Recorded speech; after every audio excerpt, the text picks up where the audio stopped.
Welcome to K compete. Tamil சமூக வரலாறு Tamil society பாடத்தில் ஆங்கிலேயருக்கு எதிரான தொடக்க கால கிளர்ச்சிகள் அந்த டாபிக் தான் பார்த்துட்டு இருக்கோம். ஸோ அந்த டாப்பிக்கில் வேலூர் கழகம் பற்றி இந்த பதிவில் நம்ம பார்க்கலாம். ஸோ வேலூர் கழகம் அப்படின்றது எப்படி அது ஸ்டார்ட் ஆச்சு, ஸோ அந்த கழகம் எந்த மாதிரி நடந்துச்சு, அதோடைய விளைவுகள்லாம் என்னென்ன அப்படின்றத நம்ம பார்க்கலாம். ஸோ ஏற்கனவே பார்த்த பதிவுகளில் பாளையக்காரர்களுடைய எழுச்சி பார்த்தோம். ஸோ பாளையக்காரர்கள் எழுச்சியை பொறுத்தளவில் பார்த்தோம்னா பாளையக்காரர்கள் அப்படின்னாலே எல்லாருமே சிற்றரசர்கள் தான். ஸோ சிற்றரசர்கள் தான் அவங்களுடைய படைபலம் எல்லாமே ஆங்கிலேயர்களுடைய ஏகாதிபத்தியத்தை ஒப்பிடும்போது எல்லாமே குறைவாக தான் இருந்தது. ஸோ ரொம்ப பெரிய சவால்களாக இருந்தக்கூடிய எனிமீஸ் யாரு, அதாவது ஆங்கிலேயருக்கு பெரிய சிம்ம சொப்பனமாக இருந்தவங்க யாரு அப்படின்னு சொல்லி பார்த்தோம் அப்படின்னா ஹைதர் அலி, திப்பு சுல்தான் வந்திருந்தாங்க. அதாவது மைசூர் சுல்தான்கள் அப்படின்னு சொல்லிட்டு அவங்கள சொல்லுவோம். கர்நாடக நவாப் ஆல்ரெடி பார்த்தீங்க அப்படின்னா ஆங்கிலேயர்கள்ட்ட சரணடைஞ்சிருந்தாங்க. ஹைதர் அலி, திப்பு சுல்தான் எதிர்ப்பு பார்த்தீங்கன்னா முழுமையாக அகற்றப்பட்டுருச்சு. ஸோ இதன் விளைவாக பார்த்தோம் அப்படின்னா நாட்டில் ஒரு பெரிய வேலையில்லா திண்டாட்டம் கிரியேட் ஆச்சு. வேலையில்லா திண்டாட்டம் எப்படி கிரியேட் ஆச்சு அப்படின்னா, ஹைதர் அலி, திப்பு சுல்தான் இவங்களுடைய படைகளில் நிறைய படை வீரர்கள் பணியாற்றிட்டு இருந்தாங்க. ஈவன் கர்நாடக நவாபு கீழே பார்த்தீங்கன்னா நிறைய படை வீரர்கள் பணியாற்றிட்டு இருந்தாங்க. இவங்களுடைய ஆட்சி முடிவுக்கு வந்த பின்னாடி ஆங்கிலேயருடைய கை ஓங்குன பின்னாடி பார்த்தீங்கன்னா நிறைய இந்திய படை வீரர்களுக்கு வேலை இல்லாமல் போச்சு. ஸோ அவங்க எல்லாருமே வேறு வழி இல்லாமல் என்ன பண்ணுறாங்க, ஆங்கிலேயர்களுக்கு விசுவாசமாக அவங்களுக்கு ஆதரவாக படை வீரர்களாக செயல்படுறாங்க. ஸோ அந்த படை வீரர்களுக்கு ஒரு சில பிரச்சனைகள் வருது. அவங்களுடைய சீருடையில் என்னென்ன பிரச்சனை வருதுன்றதெல்லாம் பார்ப்போம். ஸோ அதன் விளைவாக தான் இந்த வேலூர் கழகம் அப்படின்றது ஸ்டார்ட் ஆகுது. ஸோ எப்படி ஸ்டார்ட் ஆகுது அப்படின்னு சொல்லி முதல்ல பார்ப்போம். ஸோ வேலூர் கழகம் அப்படின்னால அதோட வருஷம் ரொம்ப முக்கியம். 1806. ஸோ 1806 பார்த்தீங்க அப்படின்னா உங்களுக்கு அந்த அந்த வருஷத்தை நீங்கள் நல்லா ஞாபகம் வச்சுக்கிட்டிங்கன்னா 1806க்கு முன்னாடி மைசூர் போர்கள் முடிஞ்சிருக்கும். ஸோ மைசூர் போர்களுடைய நிறைவாக நமக்கு என்ன நடக்கும் அப்படின்னு சொல்லி பார்த்தீங்கன்னா சேலம், திண்டுக்கல், கோயம்புத்தூர் இந்த பகுதிகள்லாம் ஆங்கிலேயருடைய ஆட்சி பகுதியாக மாறி இருக்கும். அதுக்கப்புறம் தஞ்சாவூர் பகுதியும் பார்த்தீங்க அப்படின்னா ஆங்கிலேயருடைய ஆளுகைக்கு கீழே அந்த துணைப்படை திட்டம் சொல்லுவாங்க. ஸோ அதுக்கு கீழே வந்துடும். தஞ்சாவூர் பகுதி வந்துடும்.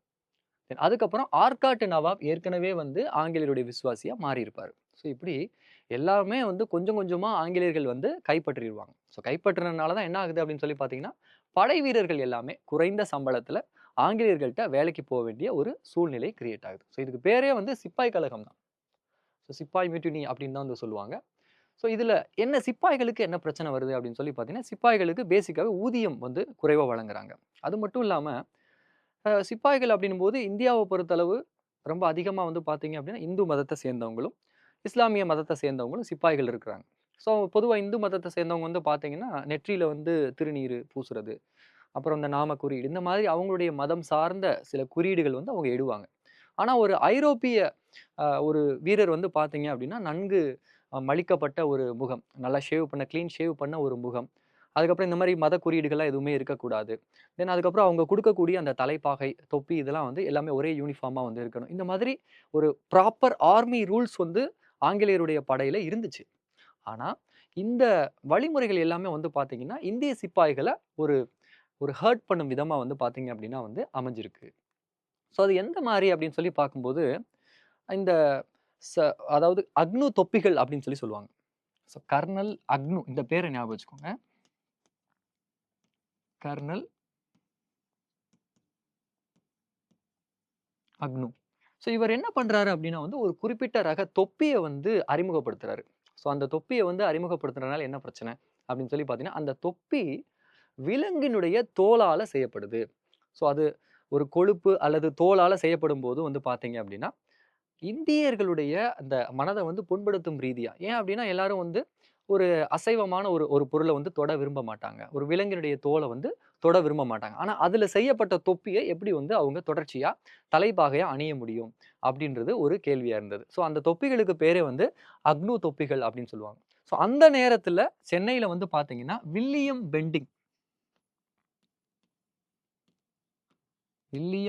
பெண்டிங் சென்னை மாகாணத்தினுடைய ஆளுநரா இருப்பார். ஸோ பின்னாடி அவர் இந்தியாவுடைய ஆளுநரா அவர் வருவாரு. ஸோ இந்த வேலூர் கழகம் நடந்த நேரத்துல சென்னை மாகாணத்தின் ஆளுநரா இருந்தது யாரு அப்படின்னு சொல்லி கேட்டாங்க அப்படின்னா அதற்கான விடை வில்லியம் பெண்டிங் பிரபு அப்படின்றது. அவர் பிற்காலத்துல வந்து இந்தியாவுக்கே ஆளுநராகவும் வருவாரு. ஆனா இந்த நேரத்துல வேலூர் கழகம் நடக்கிற நேரத்துல சென்னை பகுதிக்கு ஆளுநரா வந்து இருந்தாரு. ஸோ தளபதியா இருக்கக்கூடியவர் வந்து கர்னல் அக்னு. அவர் தான் அந்த தொப்பியுடைய வடிவமைப்பாளர். இன்னொருத்தர் வந்து பாத்தீங்க அப்படின்னா sir John Craddock. Sir John Craddock. So இவரை வந்து தலைமை தளபதி அப்படின்னு சொல்லுவாங்க. இந்த 3 பேருமே நமக்கு ரொம்ப முக்கியமான பேரு. வில்லியம் பெண்டிங் சென்னை மாகாண ஆளுநர், தலைமை தளபதி சர் ஜான் கிரடோக், தொப்பி வடிவமைப்பாளர் கர்னல் அக்னு. ஸோ இந்த சீர்திருத்தங்கள்லாம் வந்து என்ன பண்றாங்க அப்படின்னா வந்து சிப்பாய்களுக்கு சீருடைகள்ல இந்த தொப்பிகள்ல மாற்றங்கள் கொண்டு வராங்க. சிப்பாய்களுக்கு இது எதுவுமே வந்து பிடிக்கல. அவங்களுக்கு மன வருத்தத்தை ஏற்படுத்துது. ஸோ ஏற்கனவே வந்து பாத்தீங்க அப்படின்னா வந்து திப்பு சுல்தானின் மகன்கள் என்ன பண்றாங்க அப்படின்னா வந்து வேலூர் கோட்டையில சிறை கைதிகளா அடைக்கப்பட்டிருக்காங்க. திப்பு சுல்தானுக்கு 2 மகன்கள். அதுல ஒருத்தர் மூத்தவர் வந்து பாத்தீங்கன்னா ஃபதே ஹைதர் அப்படின்னுவாங்க. ஃபதே ஹைதர்.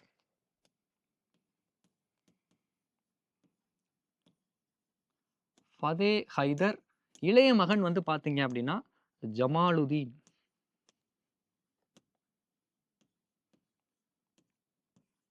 ஸோ இவங்க கைதிகளாக கோட்டையில வந்து அடைக்கப்பட்டிருப்பாங்க. இவங்களுக்கு ஆதரவா கோட்டைக்குள்ளேயே நிறைய வீரர்கள் வந்து தக்க சமயம் பார்த்துக்கிட்டு கலகம் செய்யறதுக்காக காத்துக்கிட்டு இருப்பாங்க. ஸோ கோட்டை அப்படின்னாலே வந்து நிறைய அதிகாரிகள், நிறைய ஆயுத கிடங்குகள் எல்லாமே வந்து ஒரு இரும்பு கோட்டை மாதிரி பாதுகாப்பா இருக்கும். ஆனாலும் இந்திய சிப்பாய்களுடைய கண்ட்ரோல்ல வரும்போது கோட்டையை நம்மளுடைய கட்டுப்பாட்டுல கொண்டு வந்துடலாம் அப்படின்னு சொல்லிட்டு ஒரு தக்க சமயம் எதிர்பார்த்து காத்துட்டு இருக்காங்க. ஸோ அந்த நாள் தான் என்னன்னா ஜூலை 10, 1806. ஸோ அப்போ வந்து பார்த்தீங்கன்னா 1வது படைப்பிரிவு, 23வது படைப்பிரிவை சேர்ந்த சிப்பாய்கள். இவங்க எல்லாருமே ஃபதே ஹைதருடைய ஆதரவாளர்கள். திப்பு சுல்தானின் மூத்த மகனாகிய ஃபதே ஹைதருக்கு ஆதரவாளர்களா வந்து இருந்திருக்கிறாங்க. அவங்க என்ன பண்றாங்க, அப்போதைக்கும் இருந்த பிரிட்டிஷ் அதிகாரிகளை பூரா கொன்னுட்டு கோட்டைய அவங்களுடைய கட்டுப்பாட்டுக்குள்ள கொண்டு வராங்க. ஸோ இந்த சமயத்துல வந்து பாத்தீங்க அப்படின்னா மேஜர் கூட்ஸ் அப்படின்னு ஒருத்தர் வருவார். Major goods. அவர் என்ன பண்ணுவாரு அப்படின்னா வந்து இந்த தகவல், அதாவது வேலூர் கோட்டை சிப்பாய்களுடைய கரத்துக்கு போயிடுச்சு அப்படின்ற தகவலை கர்னல் கிலஸ்பி அப்படின்னு சொல்லக்கூடிய ஒரு குதிரைப்படை தலைவர் இருப்பாரு. அவர்கிட்ட போய் கன்வே பண்ணிடுவாரு. ஸோ கோட்டையிலிருந்து ஒரு குறிப்பிட்ட தொலைவில் இருப்பாரு. அவர்கிட்ட போய் மேஜர் குட்ஸ் அப்படின்றவர் வந்து கர்னல் கிலஸ்பி அப்படின்ற குதிரைப்படை தலைவர்கிட்ட சொல்லிடுவார். ஸோ கர்னல் கிலஸ்பி வந்து ஒரு கொடூரமான பீரங்கி தாக்குதலை வந்து வேலூர் கோட்டையில வந்து நடத்துவார். ஸோ ஒரு சில பிளானோட தான் உள்ள வந்து பிரச்சனைகள் வந்து நடந்துட்டு இருக்கும். ஸோ கோட்டையை வந்து நம்ம கைப்பற்றின பின்னாடி வெளிப்புறத்துலேருந்து நமக்கு உதவி கிடைச்சிரும் அப்படின்ற நம்பிக்கையில தான் என்ன பண்ணுறாங்க அப்படின்னா சிப்பாய்கள் வந்து முழுமூச்சா போராடிட்டு இருக்காங்க. பட் அந்த நேரத்தில் எதிர்பாராத விதமாக என்ன பண்ணுறாரு அப்படின்னா வந்து கர்னல் கிலஸ்பி வந்துடுறாரு. ஸோ அதனால வந்து பார்த்தீங்க அப்படின்னா நிறைய சிப்பாய்கள் அந்த தாக்குதலில் கொல்லப்படுறாங்க. ஸோ அந்த சண்டையிலேயே நேரடியாகவே ஒரு 350 சிப்பாய்கள் வந்து கொல்லப்படுறாங்க. தென் அதுக்கப்புறம் மீதமாக இருக்கக்கூடிய சிப்பாய்கள் எல்லாருமே பிணை கைதிகளாக பிடிக்கப்படுறாங்க. அதுல 100 சிப்பாய்களுக்கு மரண தண்டனை விதிக்கப்படுது. மரண தண்டனை விதிக்கப்படுது. மரண தண்டனை ரொம்ப கொடூரமாக நிறைவேற்றப்பட்டது. எப்படி அப்படின்னு சொல்லி பார்க்கும்போது கயித்துல போட்டு தூக்குல எல்லாம் தொங்க விடல. எப்படி அப்படின்னா பீரங்கிகள் முன்னாடி அவங்கள கட்டி வச்சு அந்த குண்டை வச்சு அடிக்கிறாங்க. ரொம்ப கொடூரமான மரணங்கள் வந்து அந்த நேரத்துல நிகழ்ந்ததா சொல்றாங்க. ஸோ அவங்க எப்படி கொல்றாங்க அப்படின்னு சொல்லிலாம் பார்க்கும்போது ஒரு சில பேரை பீரங்கிகள் வாய் முனையில வந்து கட்டி அவங்களுடைய உடல்கள் சிதறும் அளவுக்கு வந்து அவங்கள சுட்டு கொலை செய்ததாகவும், அந்த இடத்திலே யாரு தப்பு செஞ்சாங்க செய்யலன்னு எந்த பாகுபாடும் பார்க்காம அனைவரையும் தூக்கிலிட்டதாகவும் வந்து பார்த்தீங்கன்னா நிறைய செவிவெளி செய்திகள் வந்து சொல்றாங்க.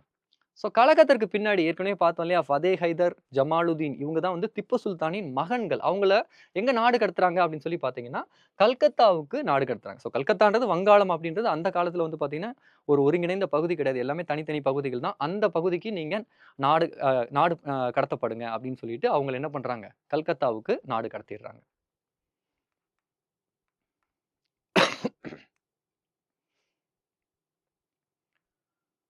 ஸோ அதாவது கிளர்ச்சிக்கு ஒரு தூண்டுகோலா அமைஞ்சது வந்து பார்த்தீங்க அப்படின்னா, அந்த அக்னு தொப்பி அப்படின்னு சொல்லக்கூடியதும் சீருடை சீர்திருத்தங்கள் தான். ஸோ அந்த யூனிஃபார்ம்ல கொண்டு வந்த சேஞ்சஸ், அதுக்கப்புறம் முகத்த வந்து மழிச்சுக்கணும். நெத்தியில வந்து பார்த்தீங்கன்னா, எந்த குறியீடுகளும் இடக்கூடாது. இந்த மாதிரியான ஸ்ட்ரிக்ட்டான ரூல்ஸ் தான் வந்து இந்த கிளர்ச்சி தொடங்குறதுக்கு ஒரு ஆதாரமா வந்து இருந்துச்சு. ஸோ அதுக்கு காரணமா இருந்த எல்லாருமே வந்து பார்த்தீங்க அப்படின்னா வந்து பணி இடைநீக்கம் செய்யப்படுறாங்க. ஏற்கனவே நம்ம ஒரு 3 பேர பார்த்தோம் இல்லையா? யார் யார பார்த்தோம்? சர் ஜான் கிரடோக் அப்படின்ற தலைமை தளபதியை பார்த்தோம். அதுக்கப்புறம் கர்னல் அக்னுவை பார்த்தோம். ஸோ அவங்கள பணியிடை நீக்கம் வந்து செய்கிறாங்க. அவங்க தான் வந்து இந்த தப்புக்கு காரணமானவங்க, இந்த கலகம் நடக்கிறதுக்கு காரணமானவங்க அப்படின்னு சொல்லி அடையாளம் காணப்பட்டு அவங்கள வந்து என்ன பண்றாங்க அப்படின்னா பணியிடை நீக்கம் செய்கிறாங்க.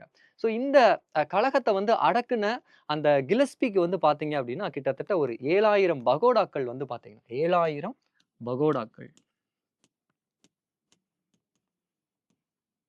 ஸோ பகோடானா ஏற்கனவே நம்ம பார்த்தோம். கட்டபொம்மன் சம்மந்தமா வந்து நம்ம பார்த்துட்டு இருக்கும்போதே பகோடா அப்படின்னாலே வந்து அது விஜயநகர பேரரசுடைய தங்க நாணயங்கள் அப்படின்றத பார்த்தோம். ஸோ 7000 பகோடாக்கள் பரிசா கிடைச்சிருக்கு. யாருக்கு? அந்த கிலஸ்பி அப்படின்றவருக்கு. ஸோ கிலஸ்பி தான் யாரு? இந்த வேலூர் கழகத்த கட்டுப்பாட்டுக்குள்ள கொண்டு வந்தாரு. அத பாராட்டி என்ன பண்றாங்க? அவருக்கு 7000 பகோடாக்கள் வந்து அவருக்கு பரிசாவும் குடுக்குறாங்க. திப்பு சுல்தானின் மகன்கள கல்கத்தாவுக்கு நாடு கடத்திடுறாங்க. அந்த சீருடை சீர்திருத்தங்கள வந்து திரும்ப பெற்றுறாங்க. ஸோ இதெல்லாம் வந்து இந்த அ தாக்கம். இது வந்து பார்த்தீங்க அப்டின்னா, இந்த இந்த வேலூர் கழகத்தால நடைபெற்ற நிகழ்ச்சிகள் அப்டின்னு சொல்லி நம்ம எடுத்துக்கலாம்.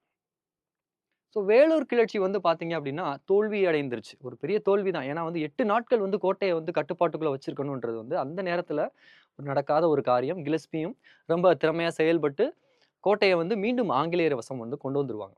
ஆனா 1857ஆம் ஆண்டு வந்து பார்த்தீங்க அப்டின்னா வந்து ஒரு பெருங்கிளர்ச்சி நடக்கும். ஸோ அத வந்து 1857 பெரும்புரட்சி. அதுவும் ஒரு சிப்பாய் கழகம் தான்.